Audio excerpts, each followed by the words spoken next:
first to know Nsem-Pii TV.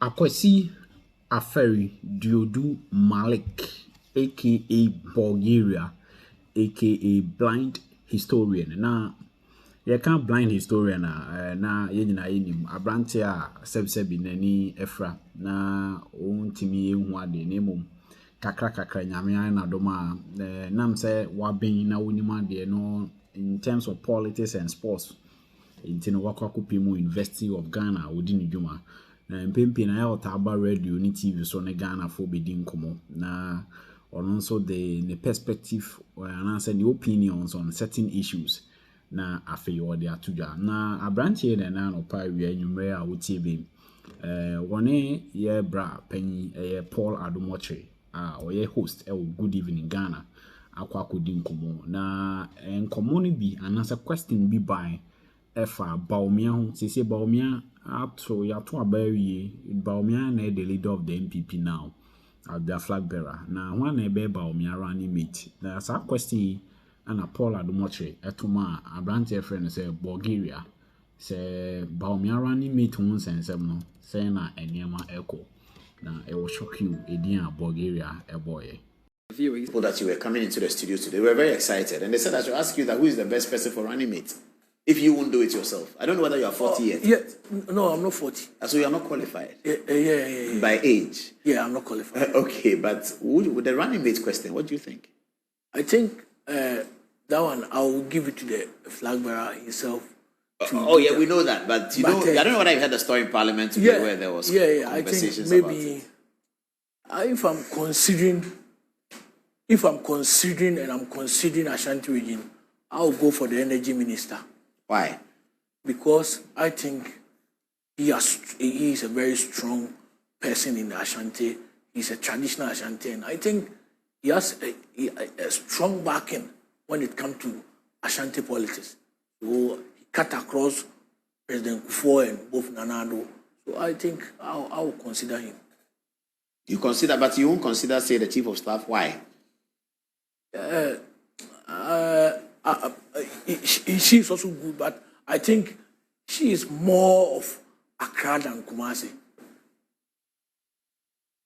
Okay, a text message from Franklin Kujo, and he says, Mr. Addo, why are you mentioning Imani?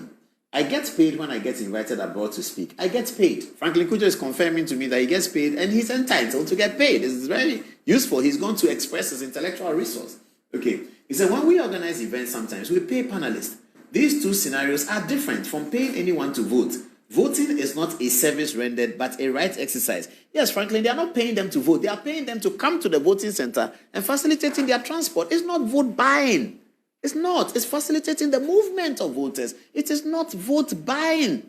And that's what you heard the voter say. Antoinette, what the voter say? That she spent 600 cedis coming to the center and 600 cedis going back. No, 300 out. Yes, 300, so 600 altogether. Franklin, are you suggesting that this person should cough up their own 600? In the olden days, they call it 6 million. Cough up their own 6 million and then go and vote. And it's the candidate's responsibility to move them to the place. If the MPP was a very strong political party like the Conservative Party in England or the Republican Party, they will have buses. The party owns helicopter.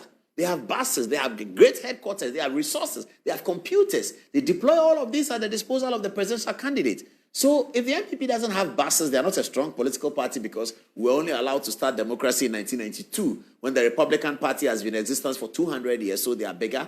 Now, by the time we get into 3-4 more elections, all the parties will be resourced, and that's what we should be looking for in Ghana. When I was growing up as a journalist and covering the Electoral Commission in 2000 election, and donors were so concerned about the poverty of the smaller parties that they gave cars, Jeep Kapanlona or something like that. That Jeep, Reku Brobe had his own for United Ghana Movement. I used to tease him that in any case, he got one car for himself. And then he would laugh at me that he doesn't need a car for anything. But they gave cars to all political parties to support the smaller parties. People have been talking about state funding of political parties because political parties need to be funded. And that's why the MPP on his form, I've not seen the NDC one, but the MPP on his form says that the candidate ought to be resourceful. That's what the MPP says. You have to be resourceful. What is the point about discussing on radio that Ghanaian democracy is in shambles because they are buying votes for 400 cedis? Delegates take 400 cedis to vote Franklin, you think it's vote buying? Please invite me to an Imani forum. Let me come and scatter the place. This is not vote buying. It cannot be called vote buying. It's an insult to delegates if you tell them that the delegates were bought by 400 cities or they were influenced by 400. These delegates are Ghanaians. They are like you and I. You are insulting them that they took for. So if I were a delegate, I'll take 400 cities and vote for Dr. Baumia. I'll take 400 cities and vote for Usu Efri-Akoto. I love Usu Efri-Akoto, but I won't take 400 cities and vote for him. I will not do that. I'll make a decision, and because I can make a decision in my mind. And the delegates are like me. They can make a decision. Why do you sit on radio and think that delegates are some people who cannot make a decision and they give them 400 cities and they come and vote? It's such an insult to the delegates. Nobody should say that again. No media should focus on that again. But the delegates who are like me and you, they take 300 cities and they vote for Kennedy. They take 400, they vote for Dr. Baumia. Our Ghanaian delegates, that's how they are. If it's American delegates, you believe they won't do that. If it's British delegates, those South Africa, they won't do that. But in Ghana, you sit on Ghana radio and allege that the 400 cities was meant to buy votes, and you believe that this is to buy votes? Oh, please. Let's get serious in this country. Okay, they are showing me the time. Let me take our final commercial break. They've been surcharging me for not taking the second. Dodo, what's your last word on this show? Yeah, I think my last word is that this Congress is telling us a lot, especially with regards to Honorable Kennedy Agyapong. I think most of the polls that went on did not factor in what Alan would get if he was still in the competition. And most of the polls gave him 25 to 20%, but he has proven everybody wrong. He has proven that he's really a force to reckon with. So I think Dr. Baumia and his campaign must factor him in their campaign, and they must know how they will use him in their campaign. And Dr. Baumia, 2024 should be a must-win for him, because if he does not win the 2024 election, maybe there is a possibility of him becoming like Professor Addo. Then I also think that most of the vote Honorable Ken got, or most of the vote that didn't go to Baumia, especially in Greater Accra, was a protest vote that was visited on him. So I think his campaign team should also look at that. Okay, insightful words from the historian. Okay, that's it for Good Evening Ghana tonight. We'll be back on Thursday with another aspects of it. The first one is the three reliefs that were sought by the plaintiff or the complainant. He asked Shraj to do three things. After he submitted his complaint, he invited Shraj that, having looked at this complaint, they should do three things. Shraj ruled on those three things, and that for me is the ratio decidendi. And then Shraj also proceeded to say something about, call something his decision. And in the decision, they say a few things. That also for me counts as a ratio decidendi. If we have time, we can go into a decision, and I can tell you my concern about the decisions or the ratio decidendi. Any other matter, I have not been able to look at it fully. My lawyers, again, have called for it, and they are looking at it. But the problem, or the matter that is before me right now, is that this report has come very late. All of us, I believe, including the plaintiff as well, had been expecting this report a long time ago. I would have been delighted if it came earlier, because coming at this time as it is in November, where my lawyers are now telling me that they've won a case for me and that I have to pay them. And they're arguing with me this afternoon that it is because of the way they prepared me for the case. That is why the Shraj has ruled the case in my favor. And so I owe them, and this is November. So if this had come in August or something like that, I would have managed to pay. But in November, I'm not sure. So that is the only concern I have, that this report really should have come much earlier. I'm looking at the report. The Shraj decided to outline 9 issues for determination.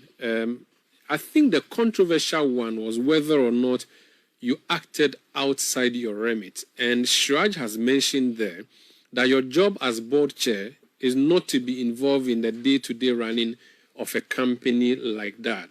Shraj went ahead to list for us the duties of a board chair of a public company like yours, and said that what you did by going to ask for quotations and all of that was not right. You should not have done that.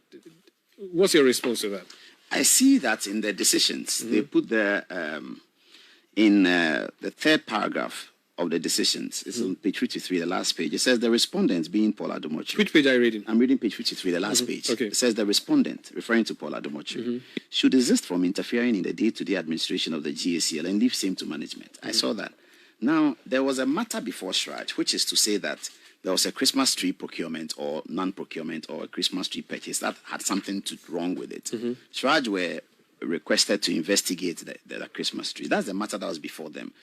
So the actions contained in the Christmas tree related to the respondent being Paul Adomotri, requesting, or as Raj says, requested for some invoice. That is the single matter based on which they seem to suggest that there was interference in the day-to-day management of the GACL. Because for you to make a determination and ask the respondent to desist from interfering, it must have been a trend that has been observed about the respondent. I do not know how they observe that trend, because to observe that trend, you need to come to GACL or talk to the people. If they are saying that the people at GACL that they talked to told them that the chairman has been interfering in day-to-day, then I can deal with it. But they don't need a trend to... They need a trend. They had a fact. They said that there's a part where one of the companies, Favor, what's the name of the company, had replied and copied you. Yes, that's a single matter. And they say that it is because you specifically interfered. No, I didn't. In fact, if you look at page 49... No, so let me explain to you about generally saying that. Yes, I'm coming. Generally asking that the board chairman or the respondent should not be interfering in the day-to-day when they are citing a single incident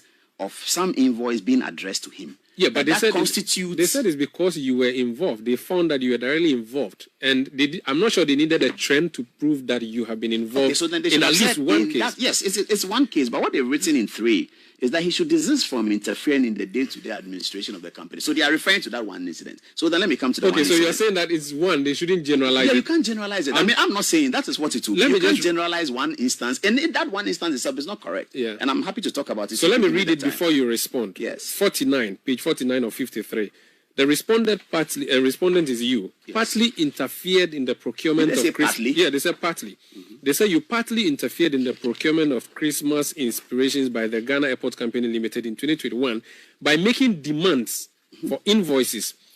Paragraph 6 says, and this page 50, the interference by the respondent, that's you, in the procurement of Christmas inspirations by the management of the company in 2021 amounted to abuse of office. You abused your office. That's what Shraj has essentially said, and that appears to be the crux of this report. Well, it doesn't show in the reliefs that they were asked, and it doesn't show in the ruling of Shraj. But it's in the report of Shraj. Yes, so it's an obiter.